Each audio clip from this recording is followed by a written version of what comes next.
The difference in Notre Dame versus Penn State is going to come down to offense.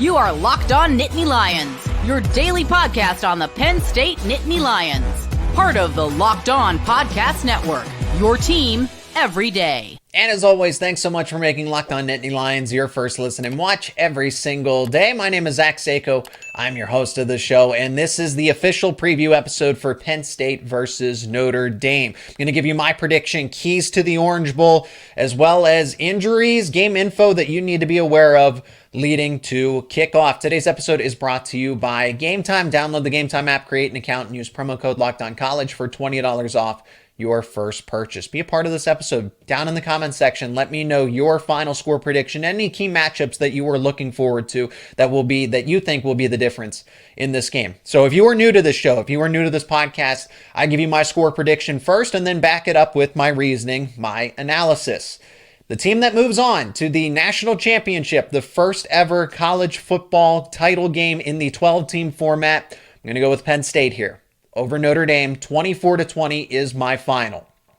Now let me explain why I think Penn State wins here, but also, of course, why this is going to be a one-score game. Notre Dame's not going to make this easy for Penn State, but I think Penn State wins here because it is going to come down to offense. These are two elite defenses, but the difference in this case is going to be the fact that Penn State is more balanced offensively than Notre Dame. And Notre Dame, if Penn State does well defensively and executes its game plan, could prove that Notre Dame is a little too one-dimensional on offense. Notre Dame is 85th in yards per pass attempt, while comparatively Penn State is 12th in yards per pass attempt. What's even a little more concerning for the Fighting Irish is that, okay, well, they don't have to pass the football, Zach. This is a team that, relies on its ground game, its defense, so it doesn't need to. If that was the case, then Notre Dame wouldn't be 122nd in yards per completion. Comparatively, Penn State is 43rd, so middle of the road there. My point is they don't get a lot of yards through the air, and they're going to need to more so in this game because of the matchup and because of other circumstances, which I will talk about. So, well, they don't have to pass the football. Again, if that was the case, they wouldn't be 122nd in yards per completion. That's the telling stat of this debate. Now, I'm not just trying to look at box scores and stat sheets. Notre Dame, according to the analytics, according to Pro Football Focus, is 45th in passing grade, is 74th in receiving grade. So at the very best for their air attack, the Fighting Irish are middle of the road at best in this case. All right, well, Penn State throws more. No, that's not true either. Both teams average around 27 attempts per game. So neither team is scaled one way or the other when it comes to passing. Penn State is more efficient here. Notre Dame is really at the bottom. I can't say that they're even middle of the road. But I do want to talk about that quarterback. Riley Leonard is not somebody that I want to face in the postseason for a variety of reasons. Veteran quarterback, understands the game very well. And this is a common theme here. A lot of outside of Kevin Jennings of SMU, these quarterbacks are cerebral. They understand the game very well. Tom Allen's not going to be able to fool Riley Leonard very often. So veteran of the game, the dual threat ability. It's the part of it that he's not just a quick athletic quarterback.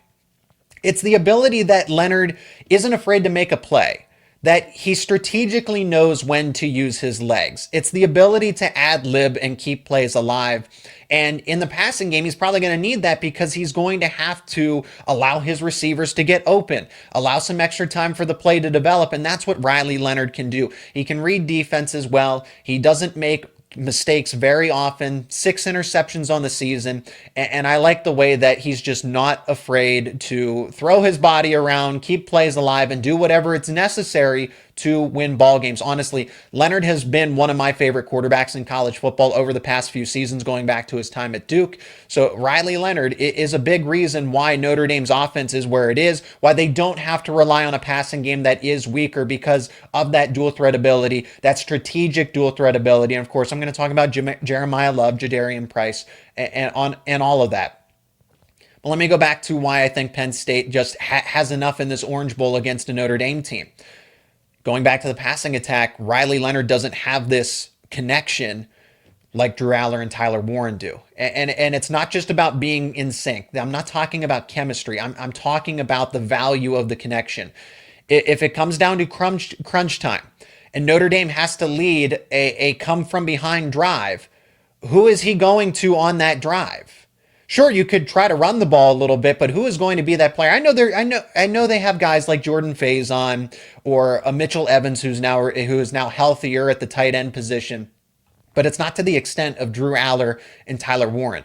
We are talking about Drew Allar, who is better as a passer comparatively to Riley Leonard, and Tyler Warren, who was a Heisman contender for crying out loud at that tight end spot, 7th in the voting. Tyler Warren's going to be selected in the first round. Notre Dame, I feel like, uses its strong ground game, yes, because it's its best asset. It was 3rd best in the country entering the postseason, but I feel like it masks a lot of weaknesses that they have through the air. I trust Drew Allar and Tyler Warren to lead that come from behind drive or that one in crunch time when it matters most than Riley Leonard and which weapon. He's got players to throw to, but not to that kind of caliber of Tyler Warren. Let me also ask about this, because I respect Notre Dame's ground game, but we're talking about this individual matchup with these individual circumstances. Are we sure that Notre Dame's rushing attack is still all that great presently? And I know anybody that is watching from the Notre Dame perspective is probably not going to like this, because I'm not trying to imply that they are bad, but it is not setting up well the way that Notre Dame would probably like it to going into this one. Jeremiah Love is banged up, and I know the expectation is for him to play, but he's not 100%. You have Jadarian Price, you have Aeneas Williams, and I like both of those two running backs for Notre Dame. But Jeremiah Love's the all-star that everybody is debating. Who's the best of the bunch? Love, Nicholas Singleton, Katron Allen. And if Notre Dame spectators and supporters truly believe that Jeremiah Love is the best of the three, that's concerning when your top running back is going to be limited in this game. He's going to have a limit on his snap count. He's not going to be as effective. The offensive line is dealing with its injuries on its own. It's not at its best. Let me take this a step further. In run blocking, Cooper Flanagan, the tight end, is out for the season. And he, as an additional blocker, is really effective for the ground game. So now you don't have Jeremiah Love at 100%. One of your best additional run blockers is out. This is a top 3 rushing attack in the nation going into the playoff that really relies on this. And this was something that was pointed out to me. If you take away Jeremiah Love's 98-yard rushing touchdown against Indiana, this is a team that is only averaging 3.1 yards per carry against Indiana and Georgia. And now Penn State is another top 10 run defense. So Indiana did a decent job of containing their ground game outside of Love's 98-yard run. So did Georgia, given the fact that game script favored Notre Dame running the football more, but Georgia still held its own. Notre Dame's not going to be playing with a massive lead like they do against other opponents. My point is they are not going to average and have the same effectiveness. They're not going to be able to have 6.5 yards per carry, given all of these other circumstances that they haven't been able, that they're going to have to adjust to on the fly against a top 10 Penn State defense.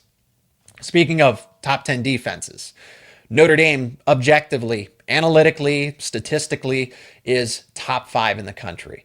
And like I said, that's why this one is going to be so close. Al Golden, former Penn State tight end, coach linebackers for Penn State. This one's going to be personal for him, but it is Al Golden's defensive strategy that gives teams fits. And I'm eager to see how Drew Allar in the offense, Andy Kotelnicki, adjusts to this. Talking about Al Golden specifically, lots of shifts, lots of blitzes. This one's going to be personal for Al since this is his alma mater.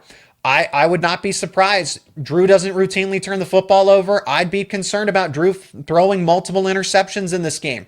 At least one. I think that's a safe bet that Drew Allar throws at least one interception here. Notre Dame's secondary arguably could be one of the best in the country. I think top 5 because of the amount of depth. And this is saying this despite missing an NFL caliber cornerback in Morrison. A guy that would have started for them that is a future NFL starter. I won't go far enough to say Pro Bowl or anything else. But this is a group that has a starting defensive back at both boundary spots, the slot and both safety spots, where they together collectively make a top 3 group. Xavier Woods is a top 5 safety in college football, and I'm eager to see that matchup between him and Tyler Warren. So they have tons of depth on the outside. They have tons of depth at that safety spot, and then they're playmakers. They're not just good football players. They get their hands on the football. They capitalize on teams that are undisciplined, make mistakes. And when I look at that matchup between Notre Dame's DBs against Penn State's wide receivers, specifically, Tyler Warren helps out as the overall pass catchers go for a group, but it's the fact that Notre Dame's defensive backs are better than Penn State's wide receivers. And then there's Notre Dame's turnover margin. So let me bring Riley Leonard back into the discussion as well. Notre Dame not only forces a lot of turnovers this season, but it's also when they force those turnovers. It's where on the football field they force those turnovers. They create really short fields for the Notre Dame offense to capitalize, but like they did against Georgia, they will force them inside of the red zone. They can take away. When you think you're on the doorstep getting ready to score, they will turn you away. So it's not only the turnovers of how often they happen, but when they happen, where they happen. That can be really demoralizing for a team. Talked about injuries here, and I'm going to talk about them again. Notre Dame is not as healthy as Penn State, and that's just kind of the luck of the draw here, but Notre Dame's injuries are piling up. They're concerning, especially with the ones recently. Cooper Flanagan, as I mentioned, that run blocking tight end, just a key part of what they want to do offensively, is out. They have to adjust on the fly. Riley Mills, who's been out is now out for the second game in a row here going into Penn State, but he's the best pass rusher for Notre Dame. And then Jeremiah Love. Howard Cross is dealing with bumps and bruises and left the game against Georgia. He's the best overall defensive lineman. Flip it over to offense. Rocco Spindler, offensive guard, is dealing with bumps and bruises. So this is the group, and Penn State's dealing with an Abdul Carter injury, star defender, but he is expected to play. He is anticipated to play, and I think he's going to have a different role that maybe Notre Dame's not exactly scheming for here. But the difference is, okay, Abdul Carter, superstar defender for Penn State, that's one player compared to 4 different impact players that will either be out or not 100% going into the biggest game of the year. They do need Abdul Carter, though. One final negative thing that I will point out about Penn State is that they are not the best tackling team. Can they follow up that performance against Boise State? Because Notre Dame is physical. They make defenders miss. Riley Leonard as that dual threat quarterback. Penn State's going to have its work cut out for the second week in a row defensively to make sure that they make those sure-handed tackles. But that's my reasoning above all of this here. I think that Penn State wins. Penn State wins in a close one, 24-20, and that passing offense, that passing efficiency is going to be the biggest difference. But what about the key matchups on both sides? The favorable ones that could decide a game for either Penn State or Notre Dame, the ones that are best on best. We'll talk about that and more coming up after the break. And today's episode is brought to you by FanDuel. From big upsets to game-winning drives, the NFL playoffs are better with FanDuel, because right now new customers can bet $5 and you will get $200 in bonus bets guaranteed. That's $200 in bonus bets, win or lose. The FanDuel Sportsbook app gives you everything you need for live bets, same-game parlays, and so much more. And if we look over at FanDuel.com, you can see the lines for Penn State versus Notre Dame. Notre Dame is a 1.5-point favorite over Penn State, minus 130 on the money line, plus 108 if you like Penn State. The total is set at 46.5. How about the other game? Ohio State versus Texas. Ohio State is minus 5.5 on the spread, minus 235 on the money line. Total is set at 53.5. If you like those lines, you can bet them over at FanDuel.com. Remember, just visit FanDuel.com to join today, and you will get started with $200 in bonus bets, win or lose. That is FanDuel.com. Make this playoff season unforgettable with FanDuel, an official sportsbook partner of the NFL. Looking at the key matchups, players to watch, I'm going to start with, I have them categorized best on best and then favorable matchups here before we get to players who need to step up. But when it comes to best on best, I'm watching Abdul Carter, who is questionable going to this game, but things are trending in the right direction for him to play. I don't think he's going to be the traditional 4-3 defensive end, hand in the dirt, against Riley Leonard here. No, he will be used as this additional free-range roaming defender the way that he was utilized all of his sophomore season and his freshman seasons. Abdul Carter is that quarterback spy against Riley Leonard's dual threat ability. That's going to have a big impact on the game. If you can take away Riley Leonard, if you can force Notre Dame to throw the football more often than it likes to, then Abdul Carter is going to be a huge part of that. So Penn State needs him. Penn State needs him to be available for a good chunk of the game, maybe not all of it. But Carter versus Leonard, that's the one that I'm looking at above all else. And then Tyler Warren, I've already kind of alluded to it, but Tyler Warren versus Xavier Watts and Aiden Schuler, those two safeties, are they going to bracket? Are they going to use a linebacker in Xavier Watts? How are they going to approach this here? Tyler Warren is going to command a lot of attention, but Xavier Watts versus Tyler Warren, when there is that one-on-one matchup, because you can't just double him all the time. Eventually, Trey Wallace, Amari Evans will be able to break off, but that matchup above all else, because that's your best defender against Penn State's best offensive player, Tyler Warren versus Xavier Watts. And of course, Schuler being another safety is going to have him in coverage as well from time to time. Katron Allen and Nicholas Singleton, both those running backs versus Notre Dame's linebackers.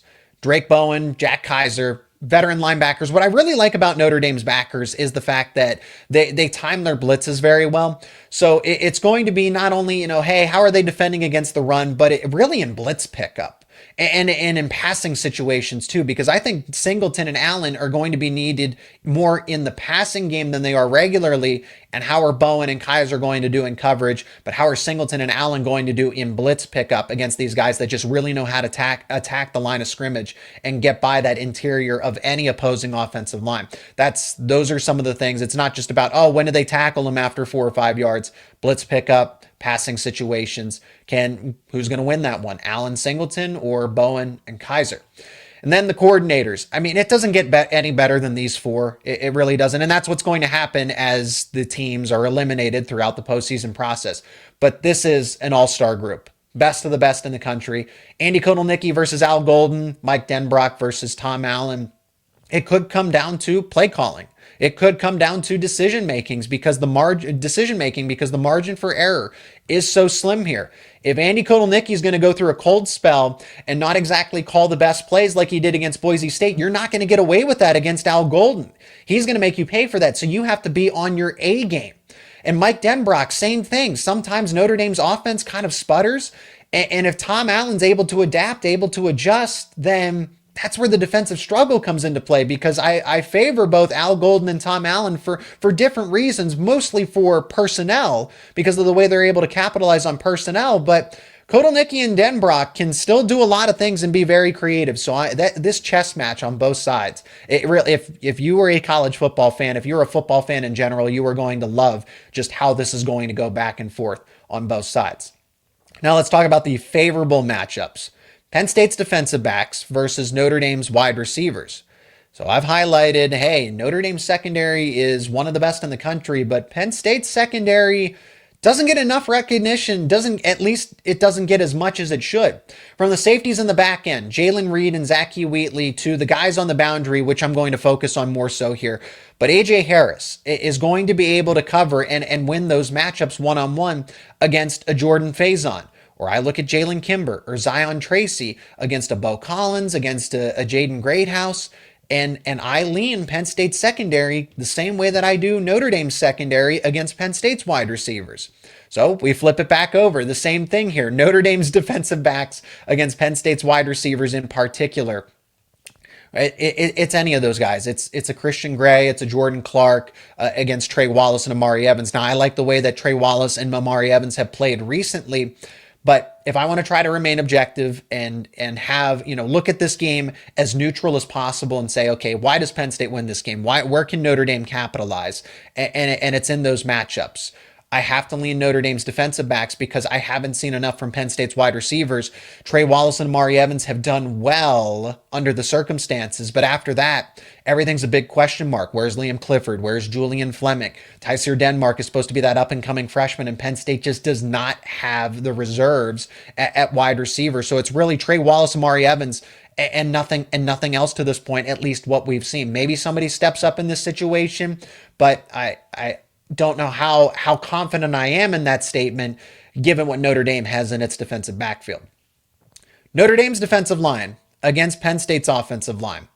And it's not because Penn State's offensive line is bad or I'm putting a lot of stock in the way that they performed against Boise State, but Notre Dame's defensive line is still one of the best in the country. I mean, they held Georgia to 2.3 yards per carry. So they're dealing with injuries to O'Reilly Mills. When it comes to Howard Cross, who's banged up but is expected to play, they still have reinforcements. Joshua Burnham, Gabriel Rubio, Junior Tui Halamaka. All of those guys collaboratively are going to wreak havoc, and that's the goal. Get pressure on Drew Allar. If you can get pressure on Drew Allar and force those mistakes, that's going to be a big key for this game. They do a lot of stunts, twists, sudden shifts, and Penn State struggled with that against Boise State. So if you're going to struggle with that against the Broncos, a group of 5 team, then you're probably going to struggle with that against Notre Dame unless you really key in on it. But I also want to flip it over. I think Penn State's defensive line has a massive advantage against Notre Dame's offensive line. Even if Abdul Carter doesn't play a lot of snaps at defensive end, he is going to be significantly better. And I also, let me mention RJ Oben as well for Notre Dame. Back to Penn State's defensive line. Penn State having Abdul Carter available for this game, he is going to play some defensive end. He's going to play linebacker too. It's going to be this hybrid role going up against Anthony Knapp. That is a huge matchup that favors Penn State, but I think Amin Vanover can have similar effectiveness against a freshman tackle. Zane Durant, Devon J. Thomas up the middle when Notre Dame's offensive line, this is not the best version of Notre Dame's offensive line. It was supposed to be better. They don't have starters that they were expecting to have this season. Oh, and then deny Dennis Sutton on the other side. So Penn State's front 4 and Amin Vanover now cycling in. So those first 5 defensive linemen for the Nittany Lions, I think collectively have an advantage over Notre Dame's offensive line. But I do look at these players who need to step up. When talking about those matchups, Penn State's interior offensive line absolutely needs to get it together. Venga Ioane, Nick Dawkins, Sal Wormley, whatever it was against Boise State, struggled with that pressure up the middle. And is that a communication error? Is that a blocking issue? Why couldn't they pick up the blitz? Why am I seeing Penn State's center have to chase down a free rusher at Drew Allar? That was some of the most pressure that I had seen Drew Allar endure all season. That can't happen. If it's happening against Boise State, and Boise State had 51 sacks going into that game, so that was somewhat anticipated, but Notre Dame they're just better. They're just better. You look at the statistics, you look at the game film, they do it better, and they have players that are just more talented. So if Boise State can do that, what is Notre Dame going to do? It is up to those 3 in the interior. Drew Shelton and Nolan Rucci are going to have their own work cut out for them, but you can't have those double A-gap blitzers from the linebackers, or else it is going to be a rough day for Drew Allar. A 4th option in the receiving game for Penn State needs to step up. It can't just be Tyler Warren, some of Trey Wallace, some of Amari Evans, and that's what I talked about. Where is that next option going to come from? Is it going to be Singleton? Is it going to be Allen, or both of them? Just the running back out of the backfield. Why not line them up in the slot? Who's to say you can't use them as an effective pass catcher? Julian Fleming, Liam Clifford, just somebody, anybody. Drew Allar needs another option outside of Tyler Warren, Trey Wallace, and Amari Evans, because is it Luke Reynolds again? I'm just saying Penn State needs to diversify its passing attack a little bit against these kinds of caliber of opponents. Against Boise State, you can throw it to 4 different players. Against Notre Dame, you're going to have to change it up. And Amin Vanover is going to have a lot to prove in this game. I think he's done well. And fortunately for Penn State, they have the depth. And I didn't even mention Smith Vilbert. And that's a disservice to what Smith Vilbert is as that. But those 2 veteran defensive ends that are going to have to rotate in more, with Abdul Carter most likely being in a hybrid role between linebacker and defensive end because of the upper body injury that he is dealing with. Amin Vanover and Smith Vilbert are going to have to step up in this game so that Penn State doesn't see, so that loss of Abdul Carter, his effectiveness isn't felt as much as it would be. For Notre Dame, Mitchell Evans, Eli Raridan. As I talked about with Penn State needing more options in the passing game, Notre Dame needs somebody else in the passing game to be more reliable. I know what Notre Dame fans and Notre Dame spectators and commentators have said about Mitchell Evans, how good he is, how talented he is. He's recovering from an injury. Same thing with Eli Raridan. These guys have dealt with injuries in their college football career. But now it's on them. The responsibility is on them. Notre Dame's going to have to adapt a little bit here, given the injury to Flanagan. and they need other options in the receiving game. So if I talk about the fact that A.J. Harris is going to be able to limit Jordan Faison to an extent, and what about Great House? What about Bo Collins? These guys are going to have to step up in the passing game and be an option for Riley Leonard. Jadarian Price with the injury to Jeremiah Love. Aeneas Williams too. They're going to have more responsibility. They're going to have a larger workload in this game. It's not going to be so much focused on Love and more so on Price and Williams. And then Anthony Knapp. Whether it's Amin Vanover, whether it's Smith Vilbert, and Dennis Sutton, Abdul Carter himself, Anthony Knapp is going to have to continue to protect the blind side of Riley Leonard, because I like what I've seen from Amin Vanover when Abdul Carter is not out there, has a break, or is moved around defensively.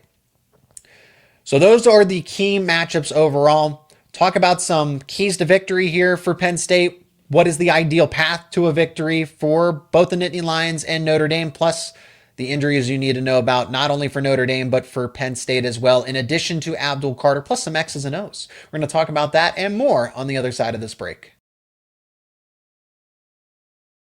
And today's episode is brought to you by Game Time. Attending the new 12-team college football playoff games are an incredible experience that brings fans together like never before, and you can do that through Game Time. Game Time has a new feature called Game Time Picks, and that makes getting tickets for these kind of events even easier than before. It filters out all the fluff to show you only incredible deals on incredible seats, so you don't have to waste time searching through thousands and thousands of tickets. And let's look at over at Game Time. You can go to the Game Time app or go to gametime.co. We're going to look at tickets for the Orange Bowl, Penn State versus Notre Dame, and the Game Time already has the best deals pulled up in front of you. Game Time has a super deal. Club section 226 row 8, all-in pricing for the Orange Bowl, $563 per ticket, and that's with all-in pricing, so there's no surprise fees at checkout. If you're just looking for the lowest price on tickets for this game, Game Time has an available a pair of tickets for upper end zone section 306 row 30, all-in pricing, $303 per ticket. Take the guesswork out of buying tickets with Game Time. Download the Game Time app, create an account, and use promo code LOCKEDONCollege for $20 off your first purchase. Terms apply. Again, create an account, redeem code LOCKEDONCollege for $20 off. Download Game Time today. Last minute tickets, lowest price, guaranteed. The keys to victory, we'll start with Penn State and then go to Notre Dame. Offensively, Nittany Lions need to control the time of possession. That's Notre Dame's name of the game. Explosive plays, Notre Dame is susceptible to big plays in the pass from time to time. Look at the Georgia game. I know game script dictated that a little bit, but even early on, guys like Gunnar Stockton was able to have those big plays. That's Andy Kotelnicki's bread and butter, explosive plays. If you can get a few of them against a few more than you expect against Notre Dame, that is huge in this kind of game where points are going to be at a premium. Amari Evans, Tyler Warren, they can get big chunks of yardage. Stay balanced though. Don't just be all run, all pass. You need to be able to change it up and limit turnovers. Notre Dame, I'm seeing in these close games, whether it's Texas A&M, whether it's Georgia here, the ones that kind of compare the most in terms of overall matchup, 2 turnovers decided the game. Notre Dame had 0, and that opposing team had 2. That's just enough to get the Fighting Irish a victory. Defensively, you shut down the ground game, you force Notre Dame to pass, but particularly in the ground game with Jeremiah Love limited, Riley Leonard is going to be running more in this game. You have to take care of Riley Leonard as a ball carrier and force Notre Dame to pass and get them in third and long situations because they do struggle on third down. So get pressure on Riley Leonard. He doesn't make detrimental mistakes. So if you can get an interception, if you can get a fumble for him, that's great because Notre Dame doesn't turn the ball over very often, but he does not do well under pressure. He will throw it away. He will try to ad lib and extend the play, but it's about getting pressure on him and see if you can get an interception or a fumble from him. For Notre Dame's keys to victory, run the ball effectively. See what you can get out of Leonard, Aeneas Williams, Jadarian Price, and Jeremiah Love. The collection of them together is going to have to be enough in this case. Keep the ball away from Penn State's offense. If you can get Andy Kotelnicki and Drew Allar into a rhythm, that does not bode well because I don't think Notre Dame is built to win in a shootout or to play from behind. I don't think Notre Dame can play from behind. You have to win the turnover battle if you're Notre Dame. Like I said, Texas A&M against Georgia most recently. If you win that turnover battle, if the margin is, it's not just about one. I think it's 2, 3 that is going to be needed against Penn State, and get pressure on Drew Allar. I'm beating a drum here in the common themes, but like you need to get pressure on Riley Leonard if you're Penn State. Get pressure on Drew Allar because Penn State's offense was a little flustered at times when Boise State was able to get pressure. Now let's focus on some of those X's and O's. Penn State's offense, like I said, I expect them to be balanced. I expect them to have those explosive plays ready to go where Amari Evans is going to be a key player here.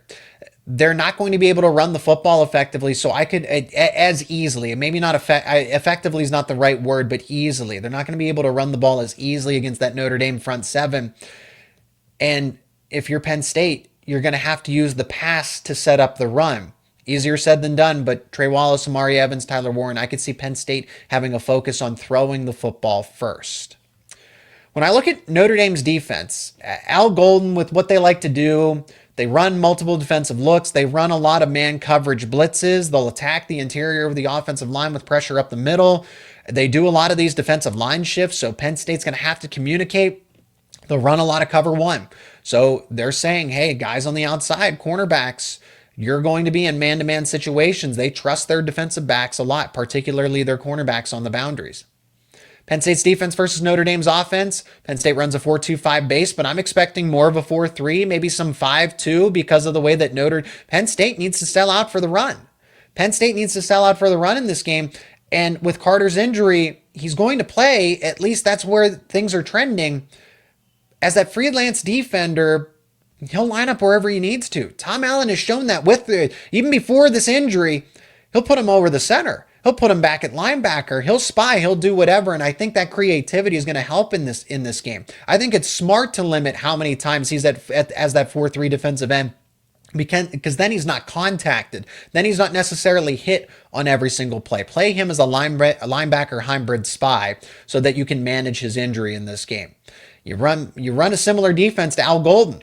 Give Notre Dame a taste of their own medicine. Run single high safety with Zach Seyko. Cover 3 man-to-man since your cornerbacks are going to be better going into this matchup against Notre Dame's wide receivers. Let Wheatley play center field and let Jalen Reed roam around as that additional defender. Run some cover one Robinson yourself in that case. You got to force Notre Dame. And if I'm Notre Dame, I'm relying on those tight ends. You got to get Mitchell, you got to get Raritan, you got to get Evans involved in the passing game more, use some play action, anything that you can to help yourself in the passing game, because it hasn't been easy to this point for Notre Dame, and it's not going to get any easier against Penn State. We'll finish up with game info. Injured players to be aware of, primarily on Penn State's side here, since we've talked about Notre Dame's injuries at length. This game's being played Thursday, January 9th, 7:30 p.m. Eastern Time kickoff on ESPN. It's the Orange Bowl. It's the college football playoff semifinal in Miami Gardens, Florida. Dolphins, Miami Hurricane Stadium, Hard Rock Stadium. As it stands right now, Notre Dame is a 1.5-point favorite, minus 130 on the money line, plus 108 for Penn State. The total is 46.5. For anybody that's not aware, so the weather isn't going to have an impact. It's not necessarily a covered stadium. There's an open roof, but they do have a canopy to kind of help offset the sunlight or anything like that. It's going to be a night game, so none of that matters, but I'm just kind of, trying to set the scene, right? Lower 60s, upper 50s for game time temperature, light breeze. Historically, this game doesn't get any closer. This is a 9-1 tie record between the two of them. 9 wins on both sides and the 1 tie. The last meeting, Penn State rolled over Notre Dame 31-10 in Beaver Stadium. Derek Williams kick return for a touchdown. That was in 2007. But like I said, this one doesn't get any better historically. This was the matchup I was hoping for in this case for Penn State and Notre Dame because of all the historical implications. Winner gets either Ohio State or Texas in the national championship game. For Penn State's injury report, we'll see what it officially is, but these are the players that I'm anticipating to be out in this one. Defensive tackle Alonzo Ford, starting right tackle Anthony Donko, safety KJ Winston, backup tight end Andrew Rapplier, defensive end Zariah Fisher, and backup running back Cam Wallace. Now, questionable, somebody that could return. Caden Saunders has dealt with bumps and bruises. He's been practicing. Tyser Denmark has been dealing with bumps and bruises. He is practicing as well. Same thing with linebacker Keon Wiley. This is the point in the season where they could be back. They could be playing for Penn State. So Penn State is at least getting healthier at the right time. And then for Notre Dame, I've mentioned a lot of players here for the Fighting Irish, but also want to include some players that may not have been talked about as much. And it's the fact that they've lost five starters overall to season-ending injuries. Starting cornerback Benjamin Moore, starting Viper in Al Golden's defense, Jordan Botello. Starting center, Ashton Craig. That's what I mean when I say that their offensive line is not at its strongest. Boubacar Traore, starting Viper as well.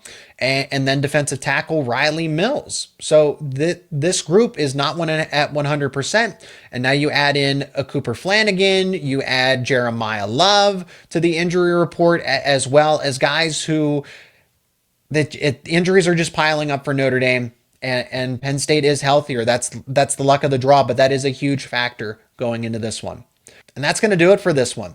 A lot of information covered. Thank you so much for checking out this preview episode of Penn State versus Notre Dame in the Orange Bowl. Again, if you have a score prediction, let me know your thoughts down in the comments section. If you're new to the channel, please subscribe on YouTube and wherever you get your podcast. Please leave a like on this episode, share it with friends and family, and stay connected. We talk about everything here: Penn State football, Penn State wrestling, Penn State basketball.